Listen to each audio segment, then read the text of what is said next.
آہستہ آہستہ اس نور کے جمال کے رنگ دکھائی دیے۔ بہن نے پوچھا کیا دیکھ رہی ہو؟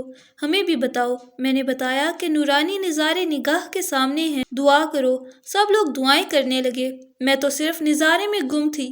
میرے اندر کسی قسم کا تقاضا نہ تھا، نہ کوئی خیال تھا، بس نظر دیکھنے میں مشغول تھی۔ اسی وقت میری بڑی بہن بولی، شمامہ اللہ سے اسم اعظم مانگو۔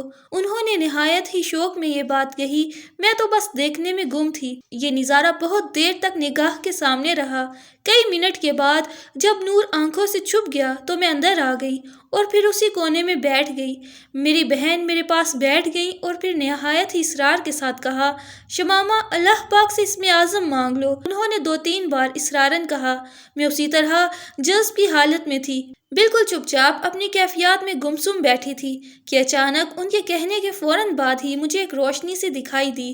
اس روشنی کا وزن بھی تھا اور اتنا زیادہ تھا کہ میری پشت اس کے بوجھ سے زمین سے جا لگی۔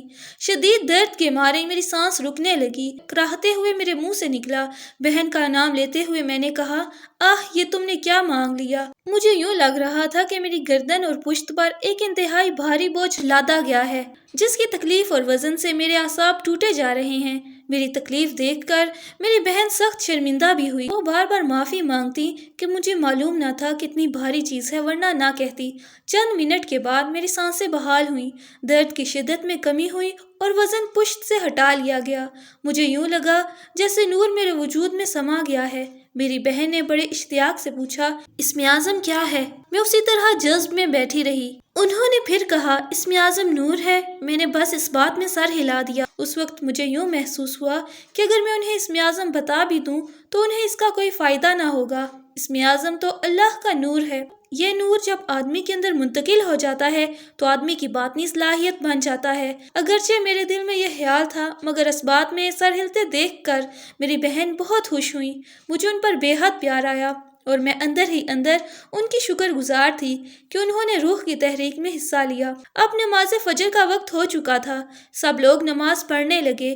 میں مشاہدے میں گم بیٹھی رہی۔ میرا تو عالم ہی اور تھا۔ اندر اندر ہاتف غیبی یہ اطلاع دے رہا تھا کہ اب سب کچھ آہستہ آہستہ ہوگا۔ روزے ختم ہوئے تو میری حالت بھی نارمل ہو گئی۔ وہ جذب کی کیفیت ختم ہو گئی۔ جیسے ہی میں نارمل ہوئی، مجھے سب سے پہلے حبیب کا خیال آیا۔ کاش وہ بھی یہاں ہوتے۔ میں جن حالات سے گزری ہوں انہیں بھی اس کا علم ہوتا۔ اس خیال کے ساتھ ساتھ مجھے یہ خیال بھی آیا کہ مجھے انگلینڈ سے اسی لیے بھیجا گیا تاکہ ان کیفیات سے گزارا جائے۔ اگر اللہ کو منظور ہوتا تو حبیب بھی میرے ساتھ ہوتے۔ مجھے معلوم تھا کہ سب کچھ اللہ ہی کی مرضی سے ہوتا ہے، مگر اس کے باوجود بھی مجھے بڑی تکلیف اس بات کی تھی کہ حبیب ایسی متبرک رات میں ساتھ نہ تھے۔ میرا جی چاہتا کہ حبیب سے دین و دنیا کی کوئی نعمت نہ چھوٹے۔ اللہ پاک کو دیکھنے، ان کو جاننے اور پہچاننے اور ان کی قربت حاصل کرنے کے ساتھ ساتھ میری دوسری سب سے بڑی خواہش اگر تھی تو بس یہ کہ حبیب میرا ابدی ساتھی بن جائے۔ میری روحانی کیفیات و واردات سے بھی وہ پوری طرح آگاہ رہے تاکہ اگلی دنیا میں ہماری ذہنی ہم آہنگی رہے۔ مجھے بار بار خیال آتا، اگر میں یہ ساری کیفیات انہیں لکھوں بھی تو وہ انہیں سمجھ بھی سکیں گے یا نہیں۔ مجھے معلوم تھا انہیں روحانیت سے اتنی دلچسپی نہیں ہے۔ ان کی تو سمجھ میں ہی نہیں آتا کہ کوئی بندہ اللہ پاک سے محبت کیسے کر سکتا ہے۔ محبت تو دیکھ کر ہوتی ہے۔ اللہ پاک کو آنکھوں سے دیکھے بغیر کوئی کیسے محبت کر سکتا ہے؟ میری اکثر اس بات پر اس سے بحث ہوتی۔ میں کہتی ہم اپنی ماں سے محبت کرتے ہیں اس لیے کہ اس نے ہمیں پیدا کیا، پالا پوسا۔ باپ سے محبت کرتے ہیں کہ ہماری کفالت کی ذمہ داری اٹھائی۔ بہن بھائیوں سے محبت کرتے ہیں کہ دکھ درد میں شریک رہے۔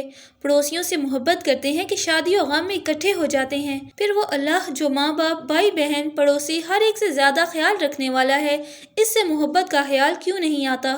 اس ہستی کو دیکھنے کی تڑپ کیوں نہیں پیدا ہوتی؟ جبکہ ماں باپ یا بچوں وغیرہ کے آنکھ سے اوجھل ہونے پر انہیں دیکھنے کے لیے بے چین ہو جاتے ہیں۔ اللہ تعالیٰ سے بڑھ کر دنیا کی کسی بھی ہستی سے کیسے محبت ہو سکتی ہے؟ میرا جی چاہتا حبیب بھی میری طرح اللہ سے محبت کرنے لگ جائیں، ان کی بھی روحانی صلاحیتیں ابھر آئیں، ہم دونوں غیب کی دنیا میں ساتھ ساتھ سفر کریں۔ میں ہر وقت سوچتی رہتی کہ اب انہیں قرآن پڑھ کر کون سناتا ہوگا۔ تلاوت تو وہ بہت خوش الحانی کے ساتھ کرتے تھے، مگر میں تو انہیں ترجمہ پڑھ کر سناتی تھی اور اس میں غور و فکر کے بعد جو میری سمجھ میں آتا وہ بھی انہیں بتاتی تھی۔ اب انہیں کوئی بھی بتانے والا نہ ہوگا، وہ وہاں کے ماحول میں گم ہو کر سب کچھ بھول جائیں گے۔ رات کو جب تنہائی ہوتی میں خوب روتی۔ صبح ہوتی تو بال بچوں میں مصروف ہو جاتی، کسی کو پتہ بھی نہ چلتا۔ بہن بہنوئی اور تمام رشتہ دار مجھے اور بچوں کو بہت چاہتے، ہمارا خیال رکھتے۔ رات کا کھانا سب ایک دسترخوان پر کھاتے، ماحول بڑا خوشگوار ہوتا، ہلکی پھلکی باتیں ہوتی، ہنسی مذاق بھی ہوتا۔ ایک دفعہ کھانا کھانے کے دوران پانی کی ایک باریک سی دھار مجھ پر پڑی۔ میں نے چونک کر ادھر ادھر دیکھا، آس پاس بچے وغیرہ بیٹھے تھے، چھوٹی 3 بہنیں بھی تھیں۔ بہنوئی دسترخوان کے دوسرے کنارے پر تھے، جو مجھ سے دوسرے کونے میں تھا۔ میں نے ان کی صورت دیکھی تو ان کی شرارت کا اندازہ ہو گیا کہ ضرور انہوں نے ہی پانی پھینکا ہے، ورنہ چھوٹوں کی تو مجال نہیں تھی کہ مجھ سے ایسی شرارت کرتے۔ مجھے پتا تھا کہ بہنوئی منہ میں پانی لے کر دانتوں کے درمیان سے دھار نکالتے ہیں، مگر کبھی دیکھا نہ تھا۔ میں نے سوچا ضرور بھائی نے ہی پھینکا ہوگا۔ اب جو ادھر ادھر دیکھنے لگی تو بہنوئی بولے کیا ہوا؟ میں نے مسکرا کے کہا کہ آپ نے پانی پھینکا ہے۔ چہرے پر سنجیدگی طاری کرتے ہوئے کہنے لگے نہیں تو مجھے کیا ضرورت تھی؟ میں نے کہا خیر جس نے بھی پھینکا ہے بہت آرٹ، اتنی دور پھینکنا بڑی مہارت کی بات ہے۔ فوراً بولے میں تو اس سے بھی دور پھینک سکتا ہوں۔ میں زور سے ہنس پڑی کہ چوری پکڑی گئی، سب ہنس دیے۔ بہنوئی ہنس کر کہنے لگے تعریف آدمی کی کمزوری ہے، تعریف سن کر چپ نہیں رہ سکتا۔ ان دنوں ابھی میں نے مکان بنانا شروع نہیں کیا تھا، بس 4 دیواری بنی ہوئی تھی، درمیان میں دونوں گھروں کے صحن میں ایک دروازہ تھا۔ ہمارے پلاٹ پر سبزیاں اور شریفوں کے درخت بوئے ہوئے تھے۔ میرے چھوٹے چھوٹے لڑکوں نے انگلینڈ میں کبھی چونٹی بھی نہیں دیکھی تھی، وہ چونٹیوں اور مکوڑوں کو دیکھ کر ایسے خوش ہوتے، تینوں کے تینوں ان کے پاس بیٹھ جاتے اور خوش ہو کر ہورسی کہتے۔ بارش آئی تو چھوٹے چھوٹے مینڈکوں سے صحن بھر گیا۔ میرا بڑا لڑکا جو 4 سال کا تھا وہ بڑا شریر تھا، اسے پتا تھا کہ امی ایسی چیزوں سے ڈرتی ہیں، دونوں ہاتھوں میں مینڈک بھر لیتا اور میرے اوپر چھوڑ دیتا۔ کبھی میرا بھانجا گرگٹ کی دم پکڑ کر میرے پیچھے آتا، میں آگے آگے وہ پیچھے پیچھے، اس صحن سے اس صحن میں خوب دوڑتے، بڑا ہی مزہ آتا۔ شام بچوں کے ساتھ کھیلتے کودتے گزر جاتی، مگر رات کو خیالات کا دہارا پھر حبیب کی جانب بہہ نکلتا۔ سچ تو یہ ہے کہ دن ہو یا رات حبیب کا خیال تو ہر وقت ہی رہتا تھا، مگر دن کی مصروفیات اور لوگوں کی موجودگی دل کے معاملات کسی پر افشا نہ ہونے دیتی، مگر رات آتی تو دل اپنے سارے دروازے کھول دیتا۔ کبھی میں سوچتی حبیب کو اپنے کپڑے بھی خود دھونے پڑتے ہوں گے، وہ اپنے جوتوں پر پالش بھی خود کرتے ہوں گے، کھانا بھی پکاتے ہوں گے۔ میں بے بسی سے رو پڑتی، کاش انسان اتنا بے بس اور کمزور نہ ہوتا، کاش اس کے پاس ایسی قوت ہوتی کہ لمحوں میں دور دراز کا سفر کر لیتا۔ دل کے ہر دروازے سے تقاضے اندر آنے لگتے، دل حسرتوں کے ہجوم میں تل ملا کر رہ جاتا۔ مجھے یوں لگتا جیسے کوئی دھیرے دھیرے میری جان نکال رہا ہے۔ جان کنی کی یہ تکلیف بڑی جان لیوا ہوتی۔ ہر روز رات کے 2-3 بجے تک یہی سلسلہ چلتا رہتا، پھر نیند آ جاتی۔